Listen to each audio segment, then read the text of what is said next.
Quraysalич göz açıp yumgancha mına 12 жылдай убакыт өтүп кетиптир. Ушул Белоруссияга келип жашап калышыңызга сиздин өзүңүздүн тандооңуз болду же кымшы мамлекеттеринин президенттеринин ортосунда бир макулдук болгонбу? Ушунун айланасында айтсаңыз. 12 жыл чын эле бат өтүп кетти. Айтканга болбойт. Бирок азыр эстей турган болсом, көп нерсе уже унутулуп баратат.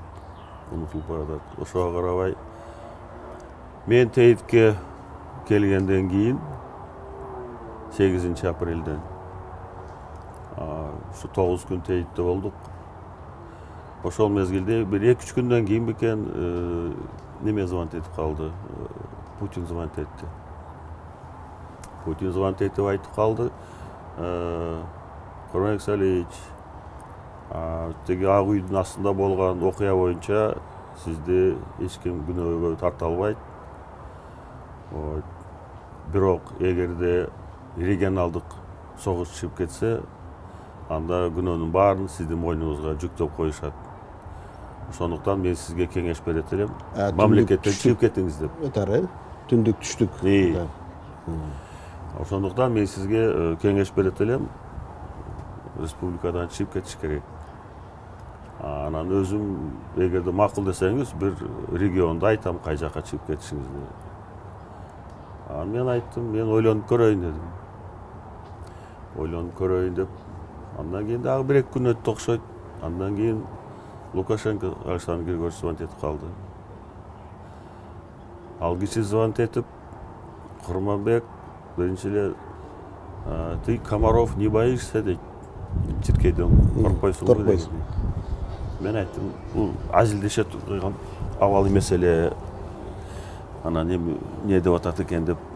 Да нет дедим, мен Россияда көп жыл жүргөм, Волганын боюнда окуганмын, иштегенмин. Волганын боюнда деле чиркейлер аябай көп, чоң болгондо чиркейлер десем. Анан айтып калды, как ты смотришь, если я тебе заберу дейт. Эгерде мен сени алып кетсем, кандай дейсиң? Мен биринчи сөзүм айттым, мындай деп айттым, мен дедим, рахмат сага, Александр Григорьевич дедим сизге. Бирок дедим, мен эгерде алып кете турган оюңуз болсо, аны көрүп менин аялым менен 2 баламды алып кетиңиз. Мен суранам. Себеп дегенде мага уже кабар келди, Бишкекте жакта баласы бар, кызы бар эле деп ушинтип мыйзам бузган азаматтар издеп жүргөн экен менин үй бүлөмдү. Мен айттым, ушу балам менен кызымды, аялымды алып кетсеңиз, мен ыраазы болот элем. Өзгөзү эмес. Жок, өзүм айткан жокмун. Андан кийин дагы 1-2 күн өткөндөн кийин Нурсултан Абишевич менен да разговор болду телефондон. Ушундай чыгып кетиш керек. Сен эмне согуша турган оюң барбы деп. Мен айттым, согуша турган оюм жок. Бирок мен тегерегимде мен чын айтканда тааныбаган, билбеген куралчы, курал менен жүргөн кишилер көбөйүп калды. Аны мен көрдүм. Мен жаны сенімден сұрадым, бұлар ким десем, себеп дегенде күзөттө жүргөн балдарды коркутуп алып кетишкен. Мен охранамда жүргөн балдарга Бишкектен звонить этишип айтыптыр. Биз билебиз силердин үйүңөрдү, бала чакаңарды, аялың кайда, балдарың кайда, эгерде бак Киевди таштап кетпесеңер, үй бүлөңөр сатак болот деп.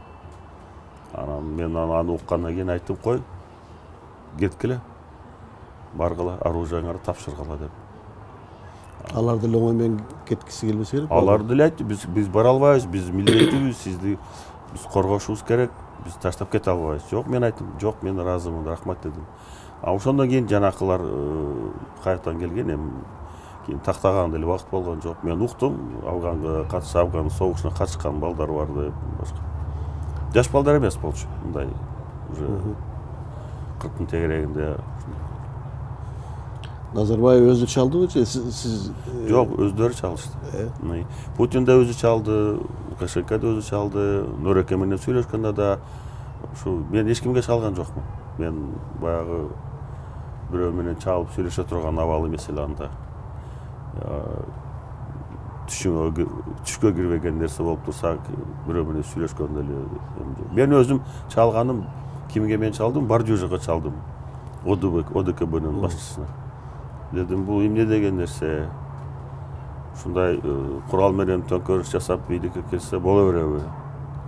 Кандай дейсиз? Десем, да, туура эмес болуп калды, эми бирок ОДКБнын андай укугу жок киришкенге деп ал киши ушундай деди. Мейли дедим анда. Андан кийин ошо бир жумадан ашып кеткенден кийин анан ойлонуп дедим, койчу эми. Чын эле обстановка начар болуп,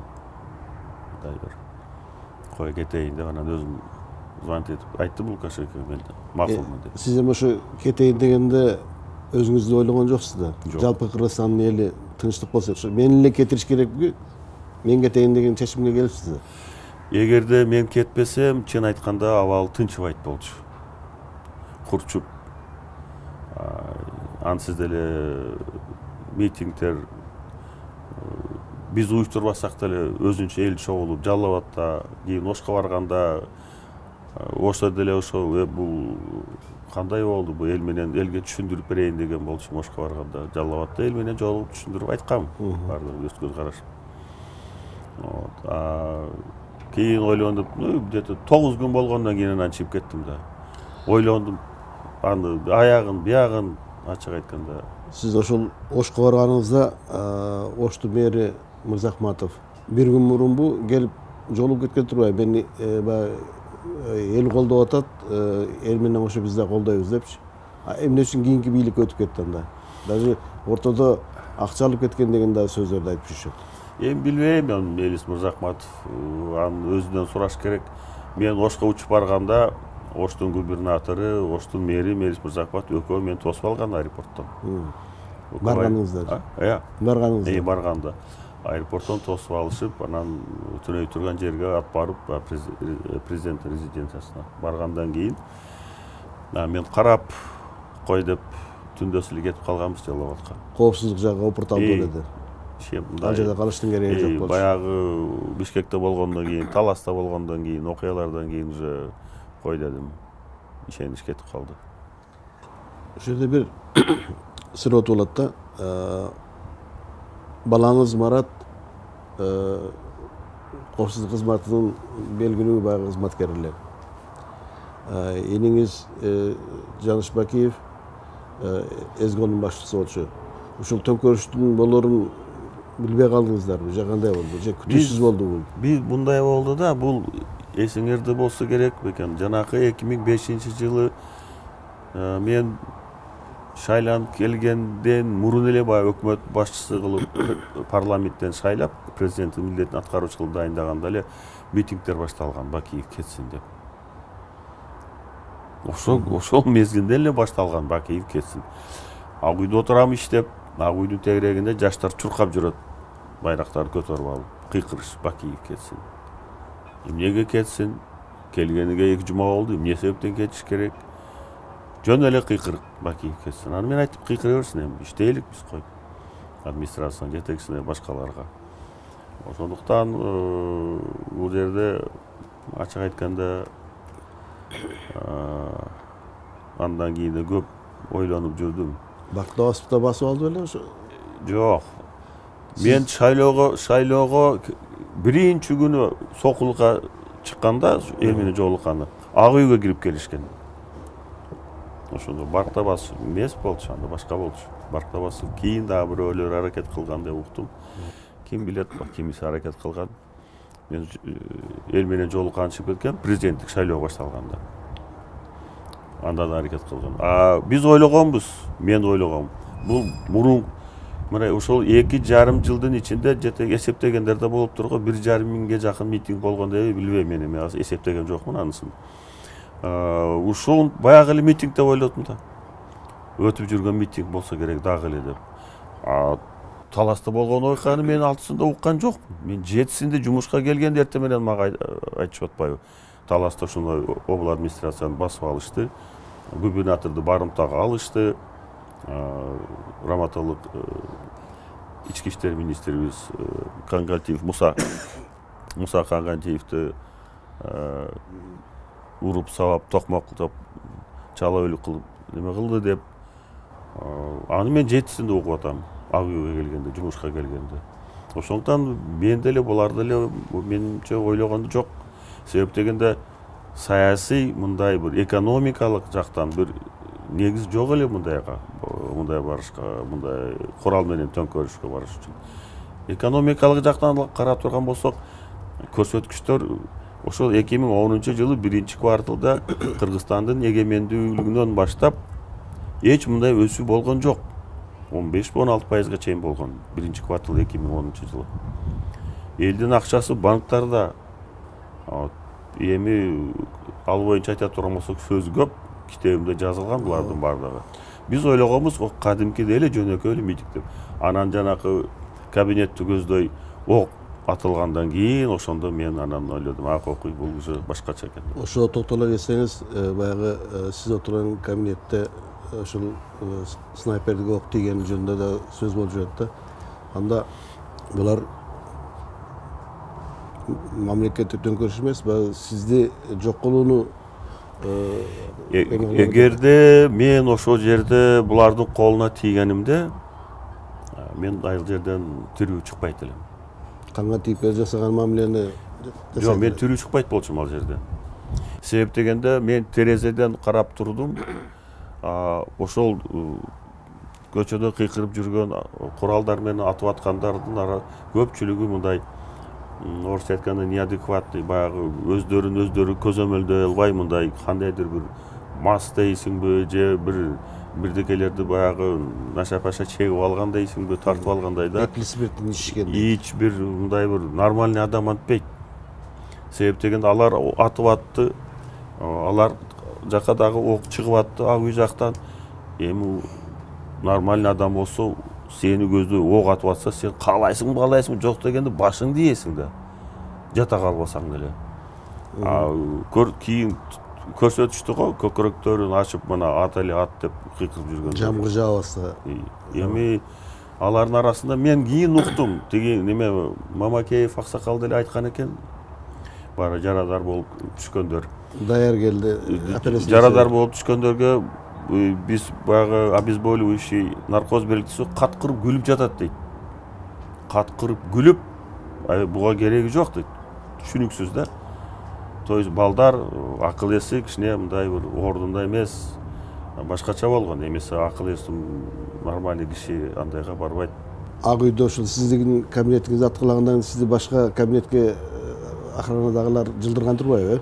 Мени тиги эс алуучу комнатамда туалет бар ошол жака. Ошол туалет жака өткөндө ошондо зыр деп ок атылып, жанакы эшиктин үстүнөн шкатуркасын түшүп кетти. Ошондо тарых музей жактан аткан болобу? Ошол жактан болот. Ошол жактан болот. Анан жана Кангатиев жөнүндө сөз болуп кетпедиби? Молдо Муса Кангатиев жөнүндө. Орун басарларынан жөнөтүп министр Бишкекте калса окуя башкача болобу эле? Туура болот эле. Мен мисалы үчүн өзүм жеке Мусаны тияка баргын деп команда берген эмесмин. Мен кийин уктум, ал айтып атпадыбы мен руководство жөнөттү деп. Сабаган айт, Бакиев жөнөттү деп айт деп. Бычак сайып атканда. Бакиев жөнөттү, ал жок, мен руководство жөнөттү деп айтып атты. Мен ага түздөн-түз андай буйрук берген эмесмин. Сен баргын таласка деп. Өзү негизинен мындай ситуация болгондо министрди кызматты элеген адам борбордо болуш керек. Ал жакта орун басарын жөнөтсө да болмок.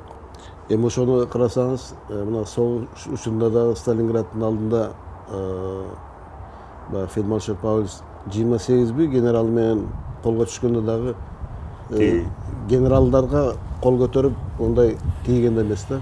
Мындай жапайырчылык кайдан келди бизге? Эми билбейм, кийин мага ушундай кабар келди, бул жака таластыктар, аксакалдар дали айтышыптыр го, эмнегедир ошол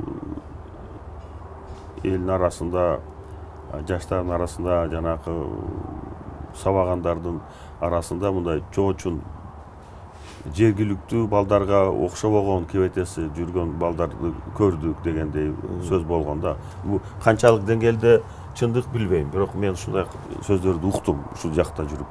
Мына ушул бизде экономикалык жактан эмес, бизде саясий кризис болду да ошол кезде. Баягы сиз айткандай, ушул президент болуп шайлоодон өткөнүбүздөн баштап 2,5 жыл митингдер тынган жок, болду, тынчыган жок. Анан ошол митингтерден кийин жанагы сиз немеге кетпедиңизби? Ошко. Оштон ары айылыңызда болдуңуз. Эмне үчүн ушул айылыңызда болдуңуз да, мындай Ошто эмес, Жалал Абад эмесби? Же жерлештериңизге таяныч күч болуп бердиби? Айылыңызга кеткенде. Эми Жалал Абадта кайсы жерге барасың Жалал Абадта? Жалал Абадта президенттин резиденциясы жок. Ошто гана бар болчу.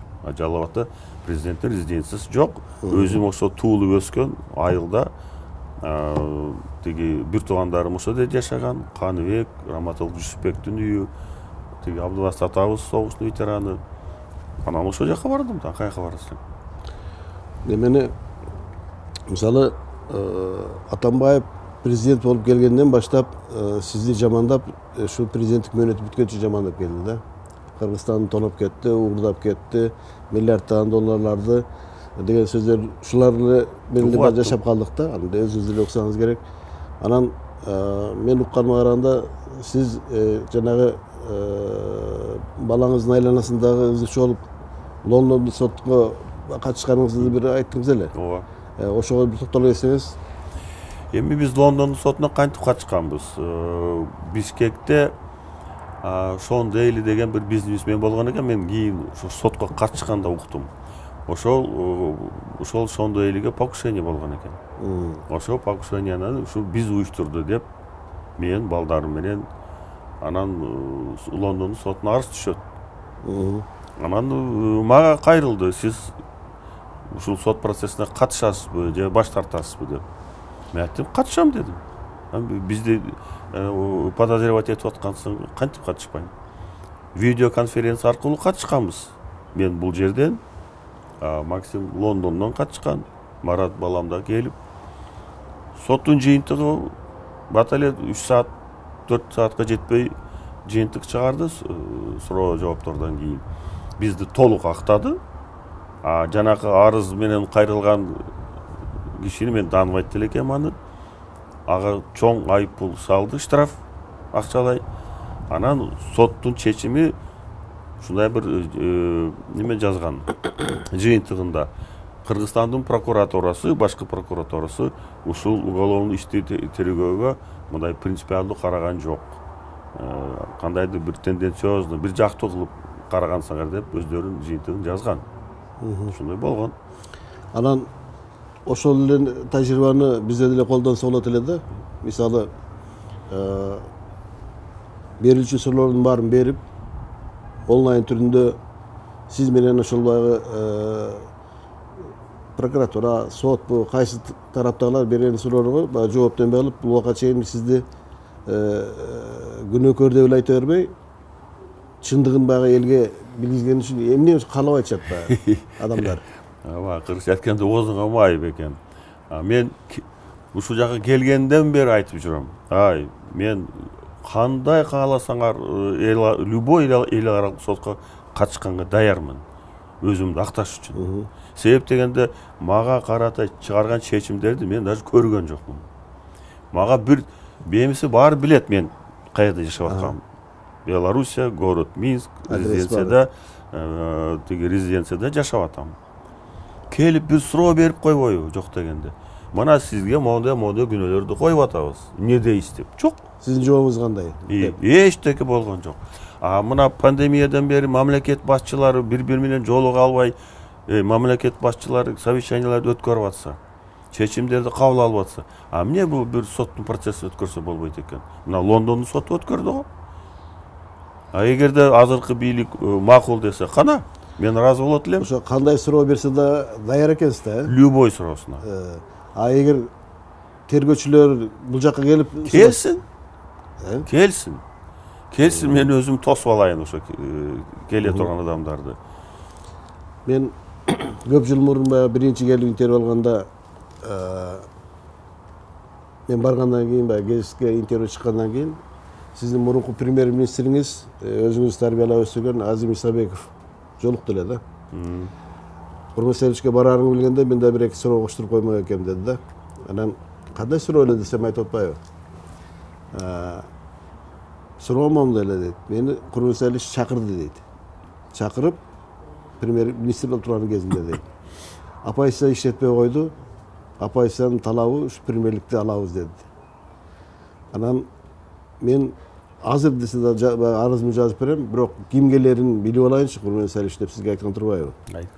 Турган, болгон иш. Анан сиз атанбайбы деген экенсиз. Анан Азим Исабеков айтты да, Курманселич, бул алмазды мен бала кезинен билем, премьер-министр болгондон кийин сиздин ордуңузду тартып алганга аракет кылат деп. Ушундай болду беле? Ошого айтып берсеңиз. Эми ачык айтканда, ошо мезгилде мына 2,5 жыл митингдер тынбай, ошого карабай биз чоң ийгиликтерге жетишкенбиз. Эми ачык эле айтса болот, көп эле жашыра бербей кандай ийгиликтерге жеткенибиз экономикалык жактан. Анан Алмазбек келип айтып калды да, Курманбек Салиевич, мен ушу сиз менен оппозициянын ортосунда көпүрө болуп берейин. Мен премьерликке алып иштетпейсизби?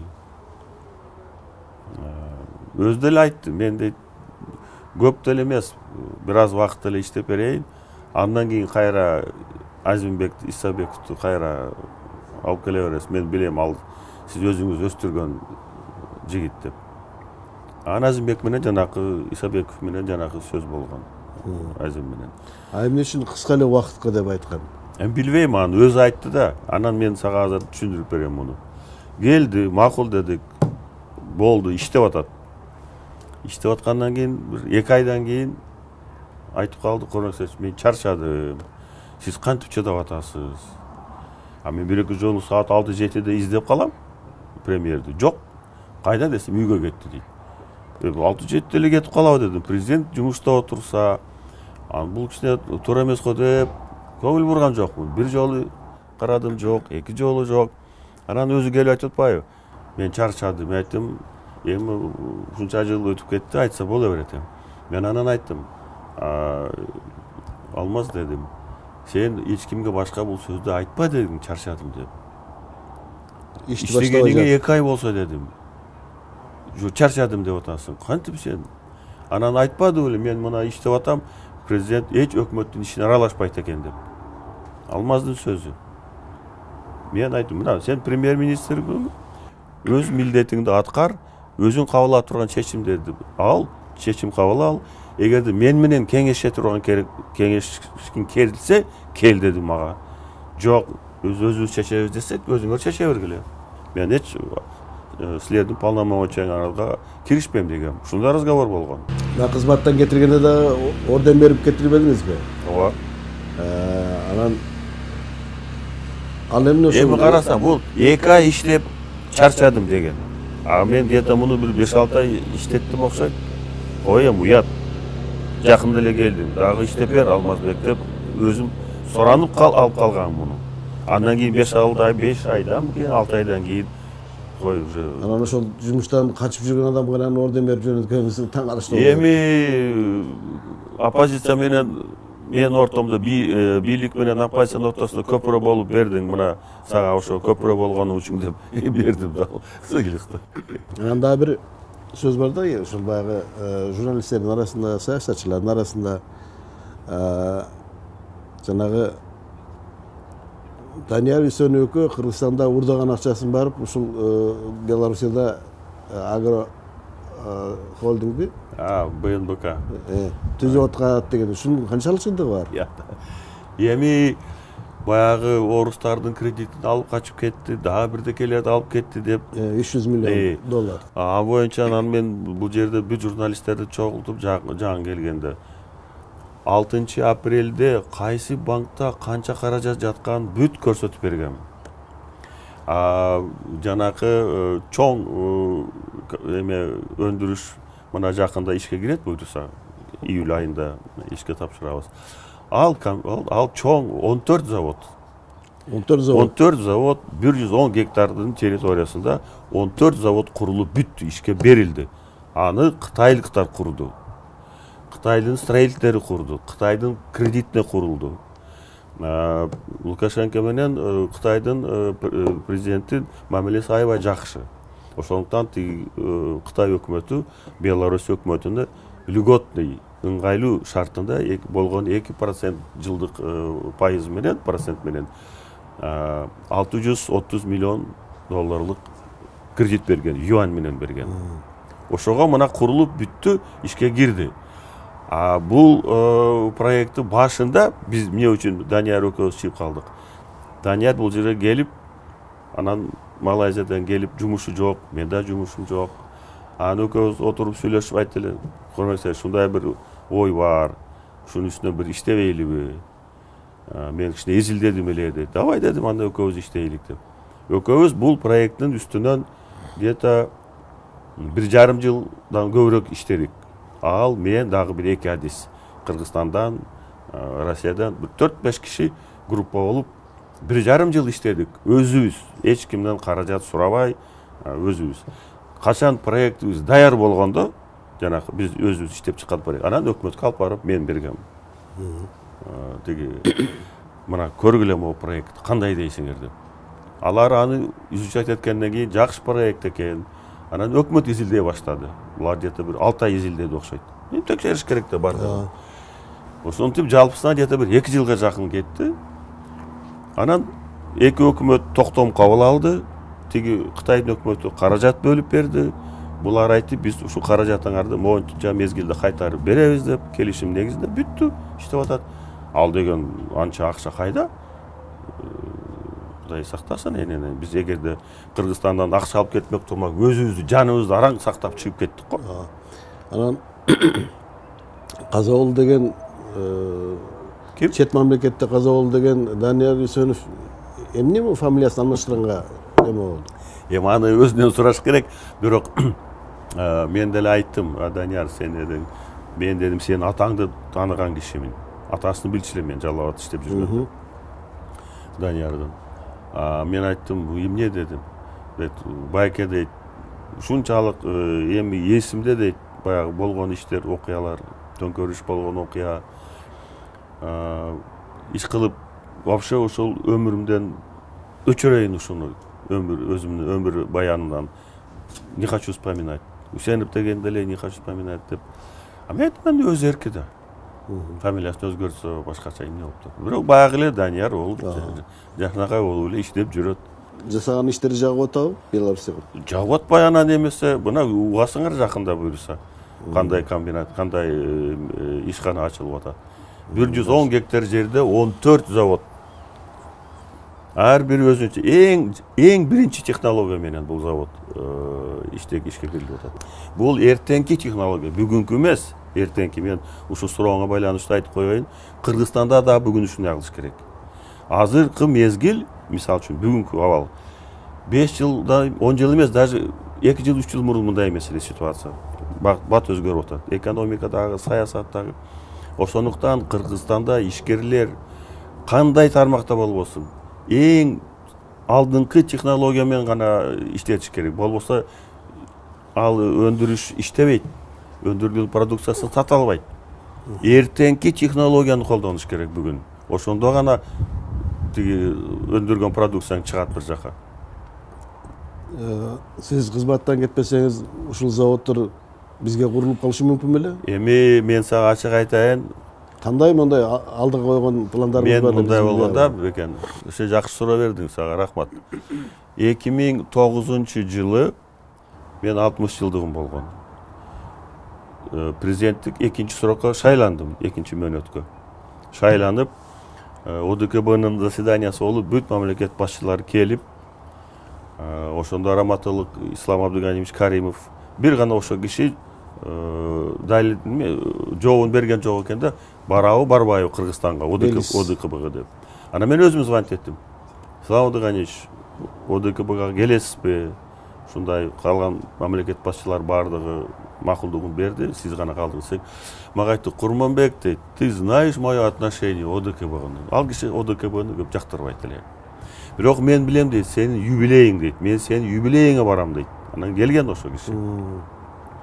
Ошондо ОДКБ өтүп, юбилейди өтүп, баары кеткенден кийин мен бир туугандарымды Аларчада бир туугандарымды чакырып айттым.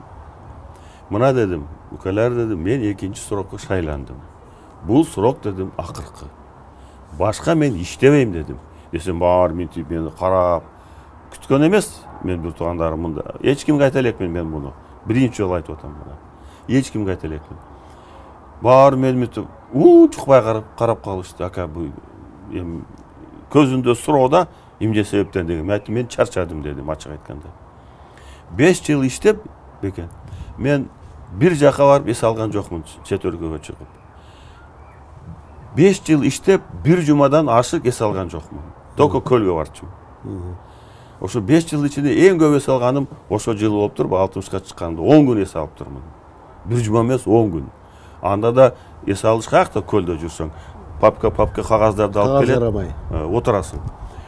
Ошондуктан мен айткам, мен башка экинчи мөөнөттүн бүтүшү менен мен ишти жыйыштырам.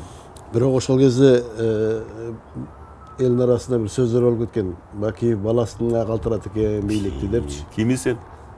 Максимди. Максим кыргызча сүйлөй албаса кантип иштейт?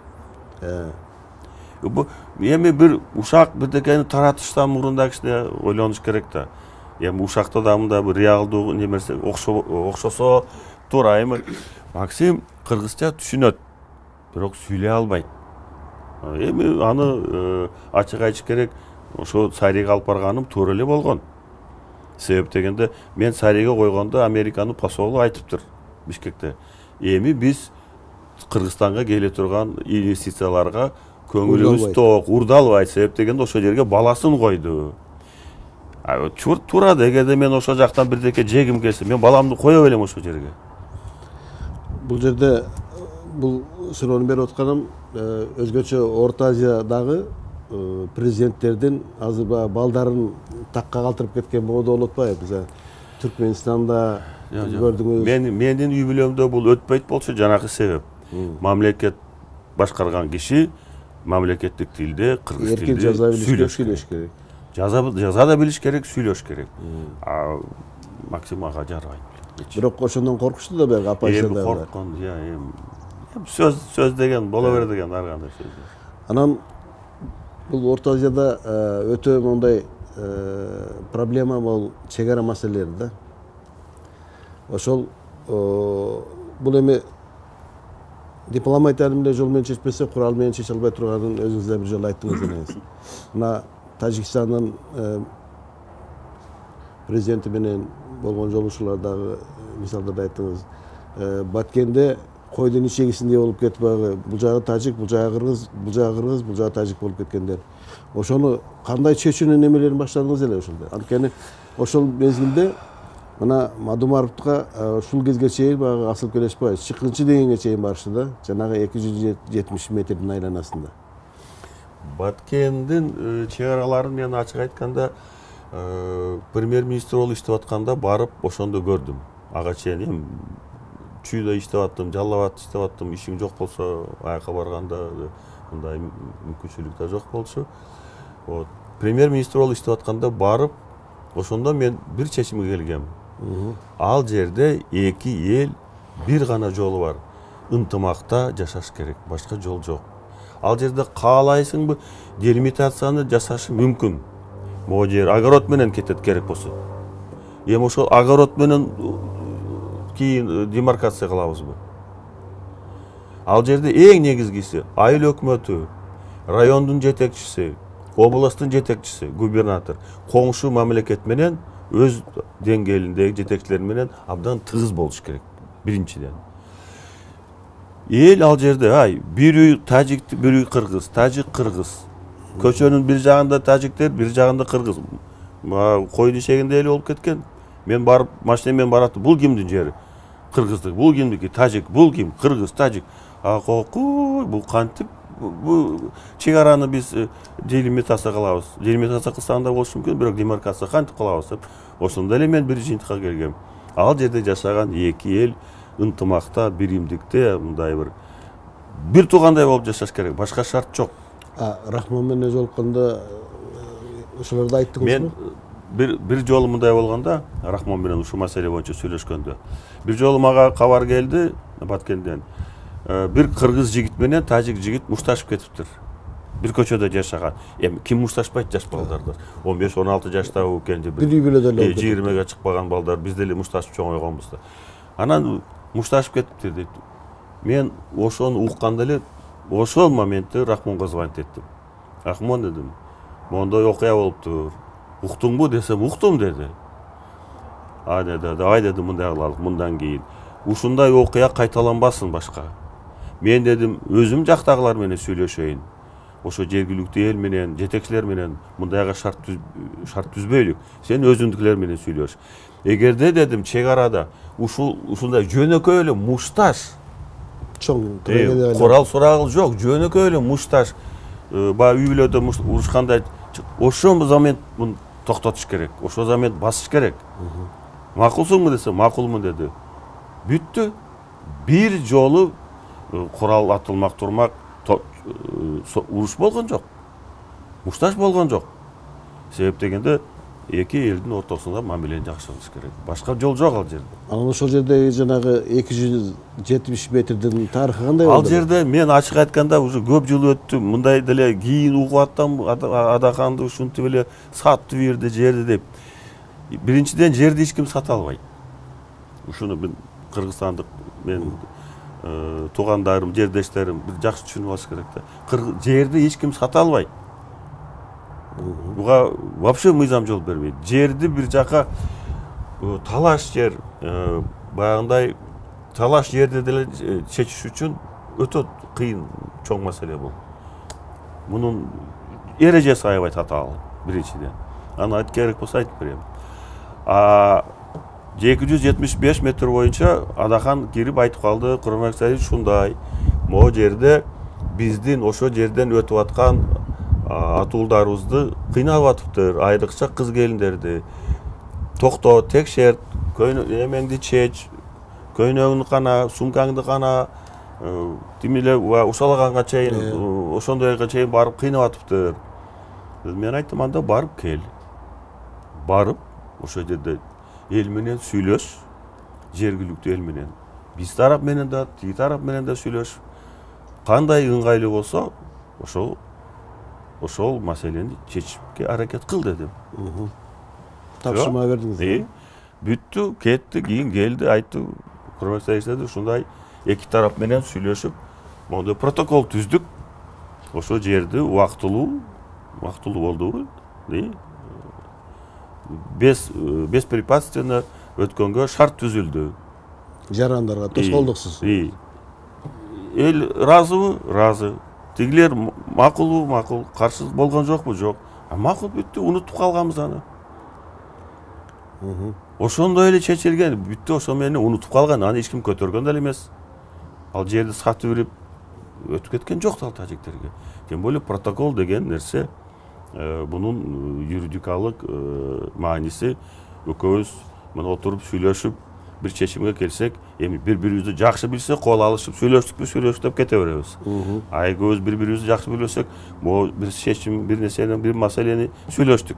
Бир чечимге келдик, протокол түзүп коелук. Макулсуз, макулсуз. Сен кол койдуң, мен кол койдум. Бүттү.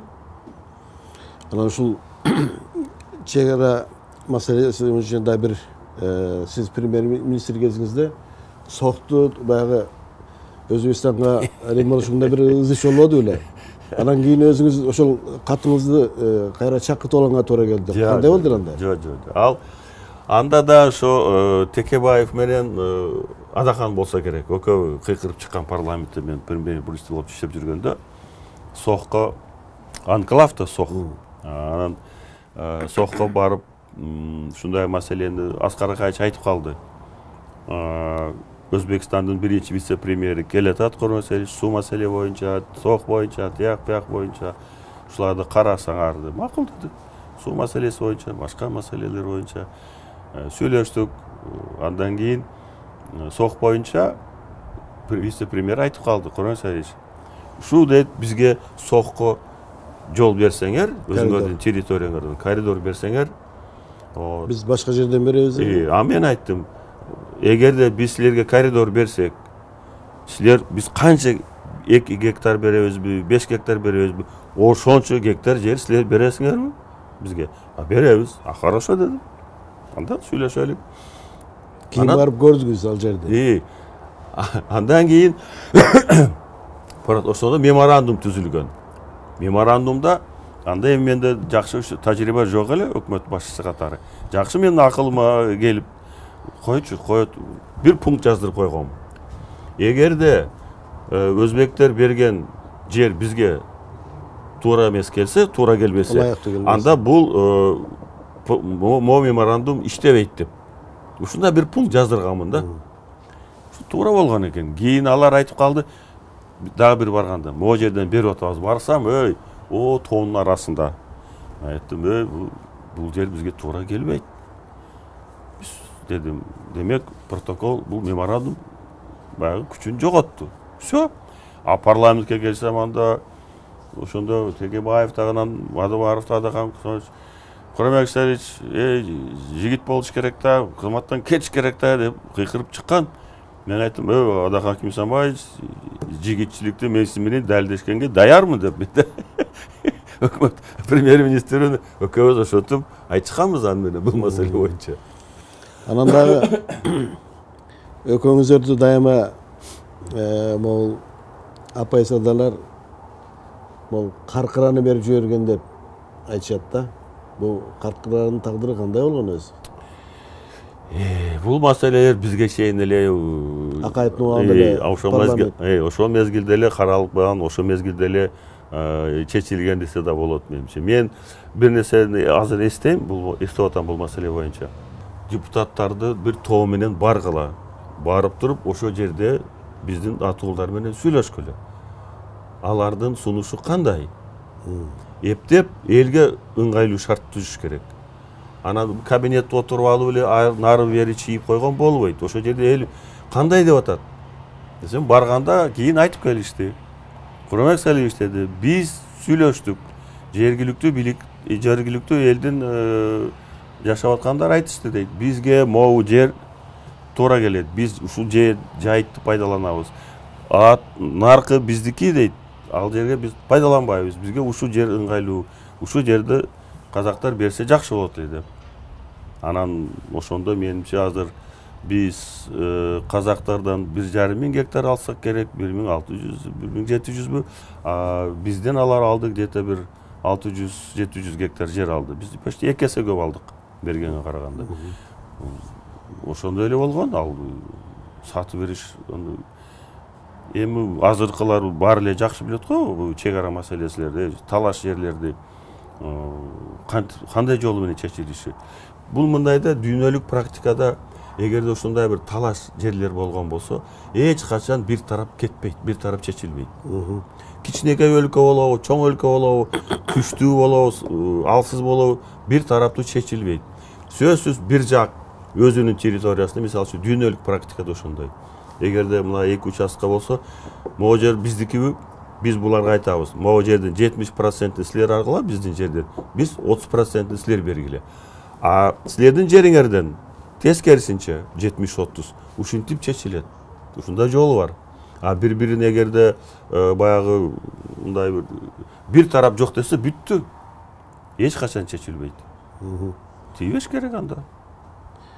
Жана сөзүнүн башында неме жөнүндө айтып кеттик элек.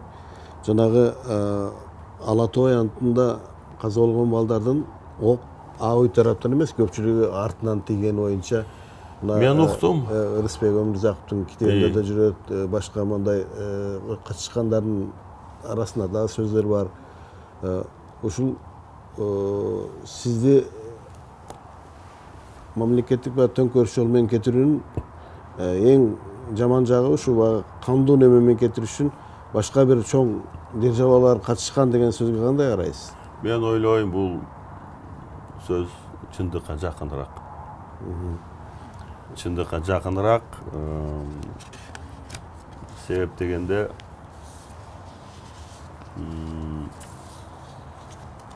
эгерде мына 2,5 жыл митингдер болуп, бир да митингде биз күч колдонгон жокпуз.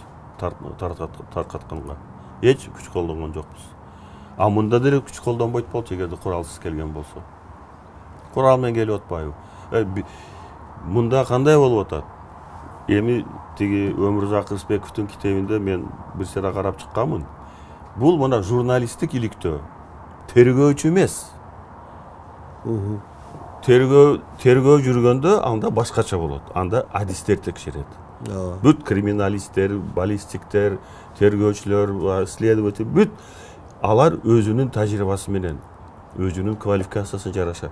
А бул болсо журналист. Демек журналист көрүп атса ошонун бардыгын, баягы үстүндө на поверхности дегендей. Андан кандай да жыйынтык чыгарат мындан. Аны китебинде жазылып атпайбы? Эгерде бул ошол жабыр тартканына сөзүнө ишенсе, показания берип атпайбы? Мен тияктан келаткан болчу, мага ок мындайына тийди деп. Ал жазып атат Рысбек. Эгерде ок ошондой тийиш керек болсо, ал минтип барыш керек экен да, ого тийиш үчүн. Түз кетпей. Куалат. Артынан. Эми күлкүлүү нерсе да эми. Анан ошондо биз деле багы көрүп неме кылдык. Жанагы ок тийген балдардын арасында баягы көп мондай бирин бири билбеген адамдар, тааныбаган адамдар. Бирок мына Альфаны билесиз. Алар оңой менен колундагы куралын алдырбайт да. Ошол Атамбаевдин офисине жакын жерде бир машина курал жаракты таштап коюп кетип атышпайбы? Бул атайын уюштурулган деп айтса болот да, туура. Алар баягы ар бир өзүнүн куралы үчүн жанын берет. Биринчиден бул жерде туура эмес болгон, дагы бир жолу айтып коеюн. Мен мисалы үчүн Альфаны ошол жака бар деп команда берген эмесмин.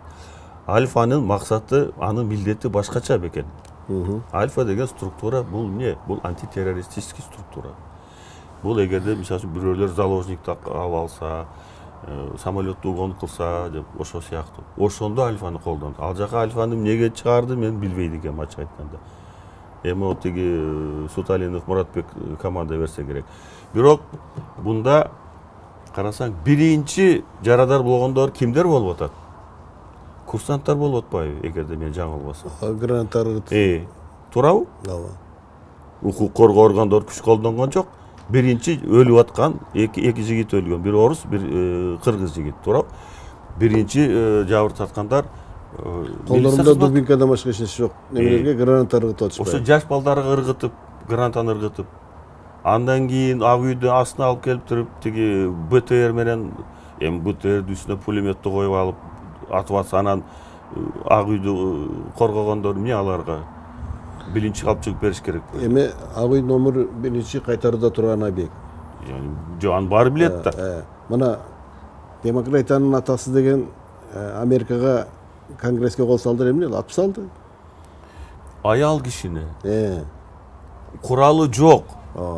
Американы согушка катышкан экен ошол аял, каза болгон аял. Американын коргоп согушка катышкан аял куралы жок кирип барып атса, атып салып атпайбы? Анан ушул жерде да бир суроо туулат да. Ак үйдү кайтаруда турган ак үйдү кайтаргандарга кол салып, ал эми Атамбаев өзүнүн үйүнө барганда өзүнө киргенге болбойт деп бийликтин өкүлдөрү. Күнүнө акча төлөтүп, баягы үйүн корготуп атат. Уктум аны да. Ушундай да. Уктум. Анан жанагы каза болгон балдардын арасында бомуждар жүрөт. Анан кийин жанагы арматура менен чабылгандар дейт. Бул криминалдык разборкада өлгөн адамдар. Анан арасында кийин мен бир тизмесин окудум бир жер интернеттен. Соттолгондор канча экен арасында? Көп экен. Анан ошол эле учурда Байболовдун айткан бир сөзү бар. Бакиев ак үйдөн чыгып кеткенде Ала Той антында 16 адам өлдү эле, калганын кайдан тапкансыңар депчи. Билбейт экенмин. Ошондо сокулуктан баштап токмокко чейинки моргто өлгөндөрдүн баарын алып барып ошого тыккан дейт да. Эми аны мен кийин уктум. Баягы сизди жек көрүндү кылыш үчүн мына баягы Атамбаевдин оозунан түшпөйт эле бул Бакиев камкор деген немеге жеткириш үчүн ошондой моргтон моргко 10 жыл, эми 10 жыл мына карабайсыңбы Бекен? Рахмат сен ушу келип ушуларды бир тактап кетейин дегениңе. Ошо мезгилдеги 10 жашар, 11 жашар балдар, жаштар азыр 21де. Эгер 12 жыл болсо уже 22де, 23 жыл болот.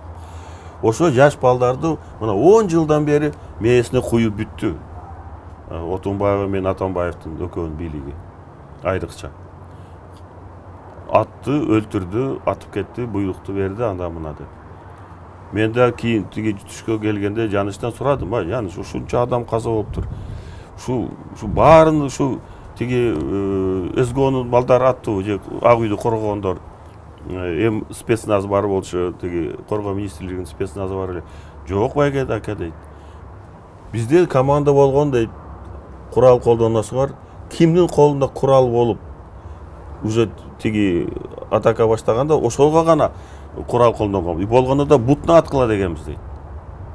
На поражение башына тияк бияк ат деген команда берген эмесмин деп Жаныч айткан. Анан мына ошол Ак үйгө кол салдырып ошолордун башында турган Атамбаев өзүнүн үйүн коргогону мыйзамдуу дейт дагы. Анан ошол багы тиги полковник Ниязбековпу аны өзү аттым деп ошол баягы өзүн кайтарган жигиттердин, мурун кайтарган жигиттерди өлтүрүп атат. Эми Кудай мына турат үстүбүздө баарын өзүнүн ордуна койгон убакыт Бекен. Эң адилеттүү сот бул убакыт экен. Убакыт өткөн сайын дагы көп нерсе чыгыш керек. Көп нерсе дагы жашыруун. Мен менен иштеген журналист Нарал Асабаев деген. Ошол Ак үйдүн алдында илинип турган өлдү деген жигитти Россиядан барып таап келди. Тирүү экен. Карабайсызбы? Ошол мезгилде ушунчалык баягы мыйзамсыз немелер болду. Мен ойлойм да Бекен, бул жерде ошо балдарга колуна куралды берип, мына кийин мен уктум Асейин Саралаев деген жигит оппозицияда жүрүп кийин бир кечирим сурады, мен интернеттен окудум. Кайыпшер деген 9 торолук жигит экен, бул деле кийин кечирим сурады. Как раз Ак үйдүн астында желек көтөрүп, Кыргызстандын туусун көтөрүп жүргөн азамат экен. Убакыт баарын ордуна коюп атат. Бирок аларды тынчтык митинг эле деп алдашкан экен да. Бирок ошол балдардын эгерде булар соо болсо, биринчиден соо болсо, балдарга сууга да арак кошкон деп мен уктум. Этил спиртин. Сууга да спирт кошкон, арак кошкон, иш кылып башын айландырып, арганда психотропный немелерди кошуп берсе, анан колуна куралды карматып, мына жака атыш керек, кир десе кете берди да байкуш балдар. Аларда күнөө жок. Аларда буну уюштургандар, муну уюштургандарды баарын ачык чыгарыш керек. Анан ошол жерде Кайыпшердин бир айткан эмеси бар.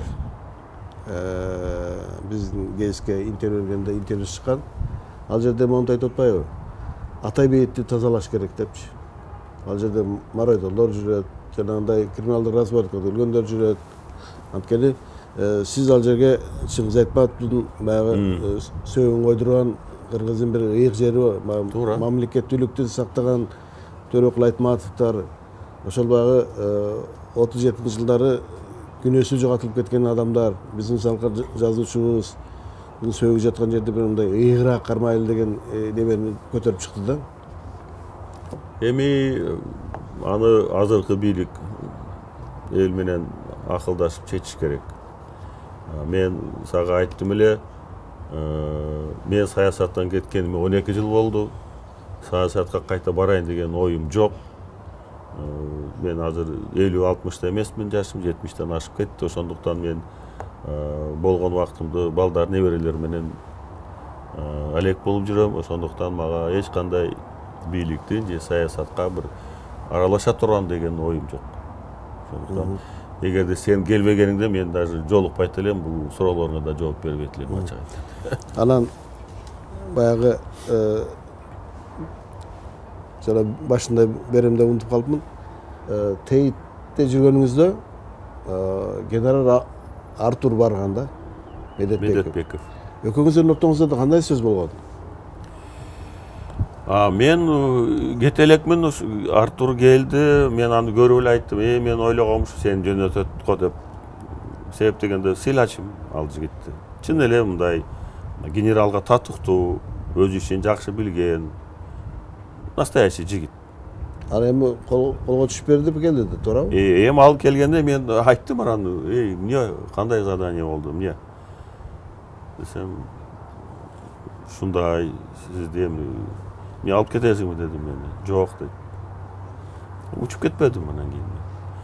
Эми мен угушума караганда мындай, сөзүнүн аягында да бекен сага айтып коеюн. Мен угушума караганда төңкөрүш болгондо Кыргызстанда, анда Американын президенти Барак Обама болчу. Россиянын президенти Медведев болчу. Медведев, Нурсултан Абишевич Назарбаев, Казакстан президенти, булар ошо мезгилде Америкада жүргөн деп уктум мен. Бирок алар менен сүйлөшкөн жокмун бул маселе боюнча. Кандай деңгээлде бул чындык. Ошондо Барак Обама айтыптыр буларга. Силерден өтүнөм, ошо Бакиев Куромбек Салиевичти үй бүлөсү менен Кыргызстандан алып чыгып кеткенге жардам бергиле деп. Тынчтык болуш үчүн. Эми тынчтык болуш үчүн иш кылып, эмне үчүн, эмне максатты айткан мен билбейм. Мен Обама менен жолуккан жокмун. Назарбаев Нураке менен да жолуккан жокмун, Медведев менен жолуккан жокмун. Бирок ушундай сөз мага келди, жетти бул жерге. Сизди Кыргызстандан алып чыгып кетиш үчүн эң биринчи дейт, ошол Америкада Барак Обама айтыптыр, кайрылып Назарбаев менен Медведевке. Ошол Кыргызстандын президенти алып чыгып кеткенге жардам көмөк көрсөтүп бергиле, безопасности, коопсуздукту түзүп деп. Билбейм бул кандай деңгээлде чындык. Бирок айттым го сага, Путин звонить эткен, Нураке менен сүйлөштүм, кийин Лукашенко Александр айткандан кийин уже бияка кетип калдык. Эмне үчүн мисалы ошол кезде сиз Тажикстандын президенти менен эле жакшы болчуңуз, Өзбекстандын президенти менен эле жакшы болчуңуз, Назарбаев менен жакшы болчуңуз, ошол жака неме кылышкан жок? Эми мындай да, мен ал жакта аларды ойлогом, эгерде алар чакырганда деле барбайт элем. Эмнеге? Себеп дегенде коңшу мамлекетпиз. Ансыз деле Бишкекте бирдеке чыр чатак, бирдеке болсо эле Бакиевдер. Ойнанайын. Бакиевдер.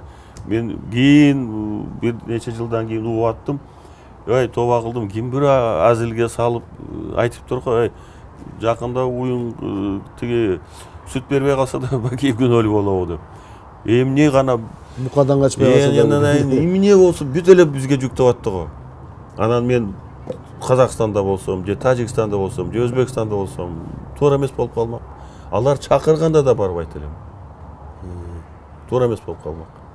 Алар менен ошол кеткениңизге кийин байланыш үзүлдү да? Жок, жумушуң болбогондон кийин эмне менен сүйлөшөсүң? Анан ошол жанагы аткарылбай калган иштериңиздер эмнелерди айтат элеңиз? Баягы өзүңүздүн алдыңызга койгон ошол президент болуп турганда. Көп иштер болчу.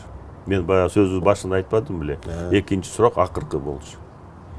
Мисалы үчүн, мына Камбар ата бирди. Камбар ата экени практически бүтүрүп коюп анан кеттик да биз. Камар ата бирге да мен Медведев менен сүйлөшкөндө, ал президент экөөбүз сүйлөшкөндө айтканбыз. Ушу Камар ата бирди бүтүрөлүк. Абдан жакшы иш болмок да Кыргызстан үчүн. Анын бардык сөз көп, эгерде плюстарын айта берсе. Бирок биз кандай неме боло алабыз? Эң негизгиси кандай шартта сүйлөшкөнбүз биз. Биринчиден, ал жака кете турган инвестициянын көлөмү 1,7 миллиард доллар. 3,5-4 эмес, 1,7 миллиард доллар менен бүтө турган проект бул. Экинчиси, Медведев суратпайбы менде. Акчаны биз берсек, анда дейт контрольный пакет бизде болуш керек. 51% биздики болсун, 49 Кыргызстандыкы болсун. Мен айттым, жок, болбойт дедим. Эмне макул болчусуз? Мен айттым, жер биздики, суу биздики. Ошондуктан 50-50 болсун дедим. То есть үлүшүбүз пополам. Бирок акча силердики, а суу биздики болуп атпайбы, жер биздики. Десем, анан көндүргөм мен ал кишини. Макул деген. Берген акчасын канча жылда актайтылар? Эгерде ошол келишим менен барганда, анда тариф дагы башкача болмок. Мындай азыр бул проекттин эгерде булар көлөмүн көбөйтүп алса, инвестиция абдан чоң кылып алса, себестоимость энергияныкы бийик болуп калат, чоң болуп калат, өздүк наркы. Демек, баасы өсүш керек. Баасы өскөндөн кийин анын кайра Кыргызстанга өтүшү күмөн. Эгерде мен уктум, тиги Атамбаевдин мезгилинде булар сүйлөшүптүр. 70% Россияга, 30% Кыргызстанга деп. Туура эмес да бул. Суунун башында тургандан кийин экинчи кумтөр болуп калды. Бул таптакыр туура эмес нерсе бул. Ошондуктан мына тиги Бишкек ТЭЦ, Датка кеминди кийин биз кеткенден кийин бааларын экисинен көп көтөрүп алышып, анын себептери сиздин убагыңызда түзүлгөн беле ошолордун баары. Ооба, анын баардыгы тиги Кытайга барганда Царинин адистери барып, Максим менен барып сүйлөшүп келген да буларды баардыгын. Жанагы түндүк түштүк жолучу? Ал боюнча сөз көп болгон, бирок ага киреше элекпиз. Биз жетишпей калдык. Темир жол боюнча мен 100% колдош элем. Темир жол бул керек. Кытай, Кыргызстан, Өзбекстан темир жолу. Кандай пайдасы бар Кыргызстанга? Эми темир жол биздин территориядан эмес, ушу темир жолун эки жагы тең. Транспорт деген бул өзүнчө бул чоң каражаттын булагы. Транспорт өткөн сайын, ар бир өткөн транспорттун эсебинен абдан чоң каражат түшөт. Анан логистический немелер өзгөрөт. Ошол темир жолдун айланасы тиягында, биягында эл жашай турган шарт түзүлөт, населенный пункттар болот, кичинекей шаарчалар түзүлүшү мүмкүн, жумушчу орундар болот. Кептин баары ушуну болуп атпайбы? Экономиканын өсүшү үчүн эмне керек? Жумушчу орундар керек. Татыктуу, жакшы жумушчу орундар керек. Налогторду кичине түшүрүп, мен кийин угуп калдым биз кеткенден кийин. Мына Бакиевдин мезгилинде таможня мынча акча чогултчу эле. Эми азыр кеткенден кийин андан көп чогултуп атабыз. Анын себеби эмнеден болду? Бир сурап койгон киши жок. Себеп дегенде таможенный пошлина булар көбөйтүбөйбөдү 3 эсе. 3 эсе көбөйттү. 3 эсе көбөйткөндөн кийин демек кирешеси да 3 эсе көбөйүш керек да. Андай болгон жок да. Эми сөз көп экономика жактан. Ооба. Анан эми сиз бир жолу отурганда айттыңыз эле баягы түшүмө ушул Кыргызстандын тоолору көрөт деп. Бул сагынычтан болгон нерсе эмеспи? Мен азыркыга чейин түштөрүмдө тоолор түшүмө кирет. Кышындасы, жайкысы мезгилдеги жайлоолор түшүмө кирет. Кыргызча эртең менен туруп спорт менен заниматься эткенде дайым кыргызча кассеталарым бар, коюп коем. Угам. Анан сиз өзүңүз да ырдайт элеңиз, ошол сагынычка болгон эмени ыр менен да жазасызбы? Кандай? Болот. Анда-санда болот. Анткени сиздин дагы мен мурунда бир суроо бердим эле, ушул баягы Фрунзенин Кечтер ай деген ырдаганыңызды бүт ушул көпчүлүк жаштар баягы көчүрүп алыптыр немелердечи.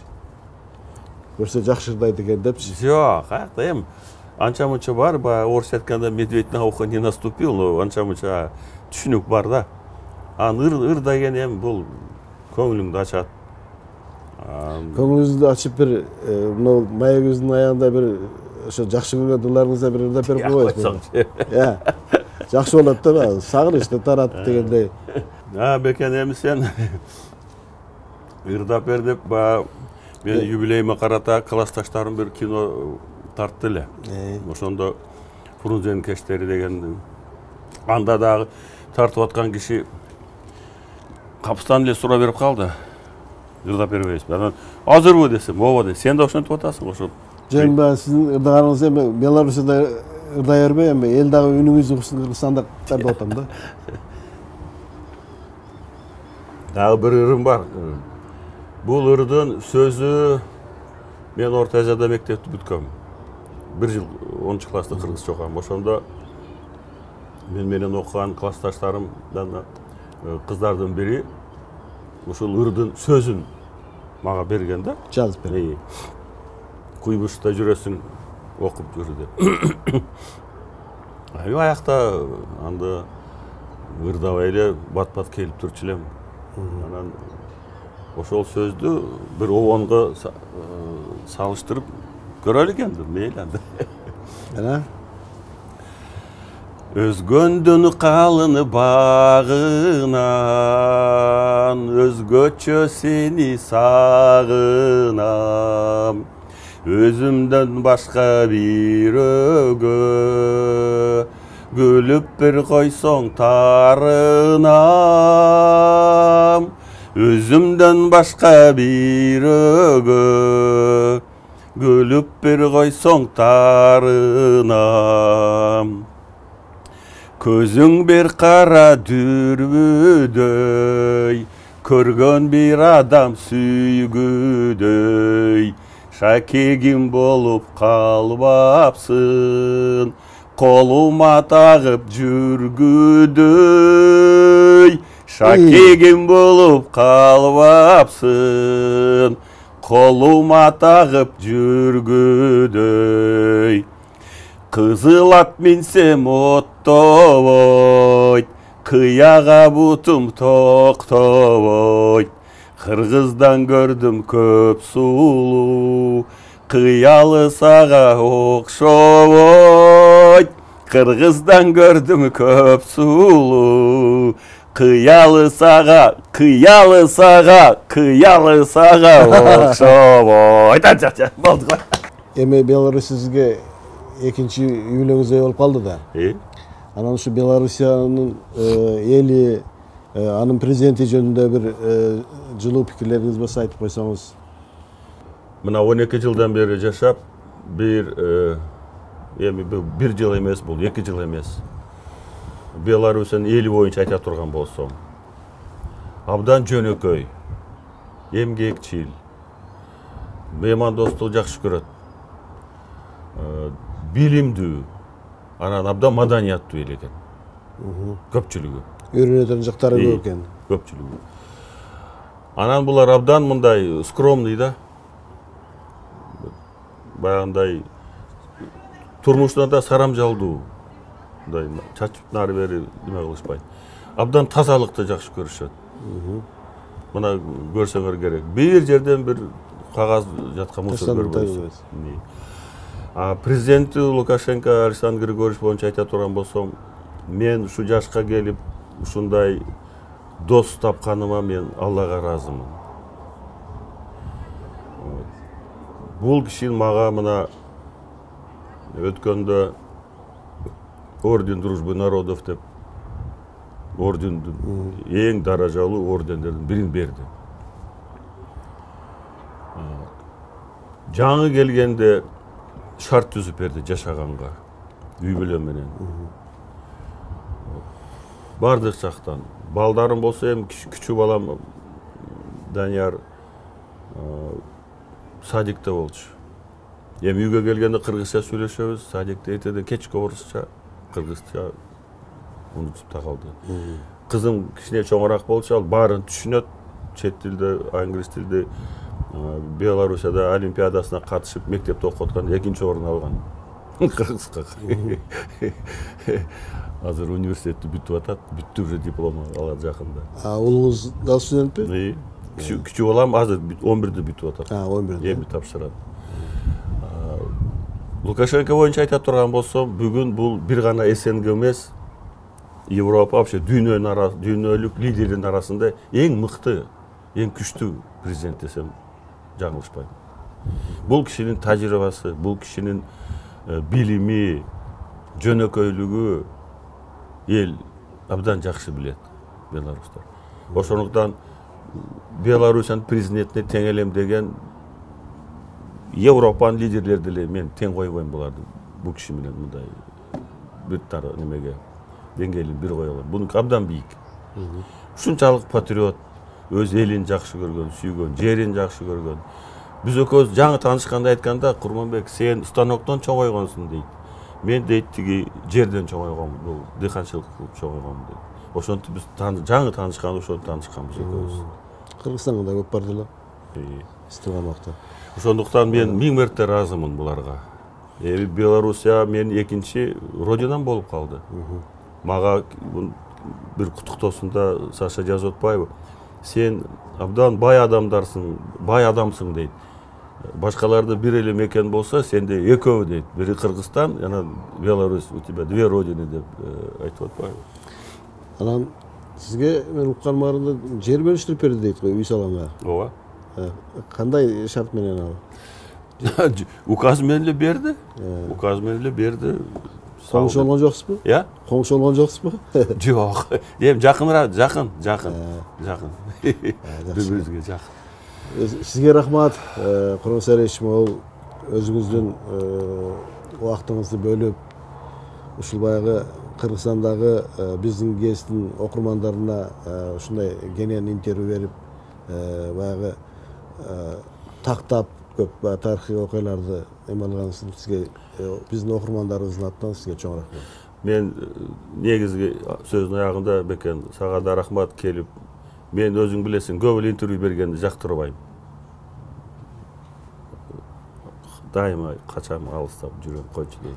Анан саясаттан кеткеним 12 жыл болду. Менин азыркы мезгилде кыргызстандыктарга эң негизги каалоом тынчтыкты каалайм. Тынчтыкты каалайм, ынтымакты каалайм, биримдикти каалайм. Ушул мынау цифровизация деп, интернет деген бул эми өзүнчө бир абдан коркунучтуу күч. Ушундан бир туура пайдаланып, бийликтин өкүлдөрү, айрыкча мына эл менен жакын тыгыз болгон айыл өкмөттөр, райондун жетекчилери, областын жетекчилери элге жакын болуп, элдин эң негизги бийликтин максаты элге кызмат кылыш керек. Ошондой эле саясат, эми аябай саясатташып кеткен мамлекет болуп калды Кыргызстан. Кыргыздын бердеме деген сөз бар. Ар бир адамдын туулган жери Мисир деп коет да. Туура. Анан ушул туулган жерге кайтып баруу көкүрөгүңүздө болсо керек.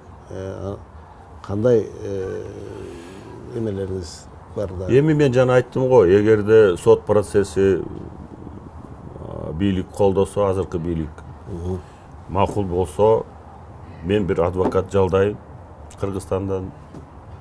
Мага койгон уголовный иштерди таанышып чыксын ошол киши. Сот процессин ачык өткөрөлүк.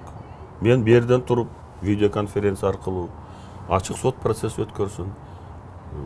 Тиги экрандарды көчөгө кааласа көчөгө койсун, сот ичине койсун. Каалаган суроолорду берсин, мен жооп берейин. Мен акталышыма 100% ишенем. Эгерде Лондондогудай таза сот болсо дейсиз? Лондондо ачык мындай акыйкат сот процесс болсо, мен 100% ишенем акталышыма. Рахмат.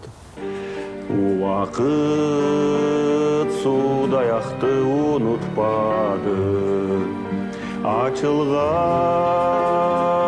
аппан гүлдөй күлгөнүңдү, ал түнү